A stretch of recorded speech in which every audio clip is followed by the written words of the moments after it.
Hi friends, மார்னிங்கே வெளியில் வந்து நின்றுட்டு அந்த வியூவை பார்க்கும்போது அவ்வளோ ஒரு ரிலாக்ஸேஷனாக இருக்குதுங்க. ஸோ இன்றைக்கி காலையில் நல்ல மழை பெஞ்சனா நம்மளால் ரன்னிங் போக முடியாதுன்றனால ஹோம்லேயே ஒர்க் அவுட் பண்ணலான்ட்டு நம்ம தம்புல்ஸையும் புஷ்அப்பையும் நம்ம எடுக்க ஆரம்பிச்சிட்டோம். ஸோ ரொம்ப நாள் கழித்து நல்லா எக்ஸசைஸ் பண்ணனால வந்து பார்த்திங்கன்னா நம்மளுக்கு நாக்கு தள்ள ஆரம்பிச்சிருச்சுன்னு சொல்லிட்டு எனர்ஜிக்காக நம்ம எப்பயும் குடிக்கக்கூடிய பீட்ரூட் ஜூஸை எடுத்து குடிக்கலான்னு சொல்லிட்டு வெளியில் நல்ல இயற்கையை ரசித்து குடிச்சிட்டு இருக்கும்போது தான் ஞாபகமே வருது, நம்ம ட்ரிக்ஸிக்கே டிவார்மிங் பண்ண மறந்துட்டோம்.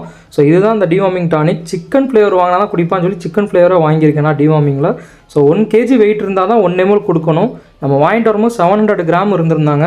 ஸோ நம்ம இப்போ 1 kg வந்தனால 1 mlன்ற ரேஷியோவில் கொடுக்க போகிறோம். ஸோ நல்லா வந்து டிவார்மிங் டானிக்கை நல்லா வந்து ஷேக் பண்ணிவிட்டு 1 mlன்ற ரேஷியோவில் கொடுக்க ஸ்டார்ட் பண்ணிட்டோம். ஸோ ஃபஸ்ட்டு குடிக்காத ட்ரிக்ஸி அதுக்கப்புறம் குடிக்க ஆரம்பிச்சிட்டா செல்ல பிள்ளைய. நீங்கள் வீடியோவில் பார்த்தாலே தெரியும். வீடியோ பிடிச்சிருந்தா லைக் பண்ணுங்கள், சப்ஸ்கிரைப் பண்ணிக்கோங்க.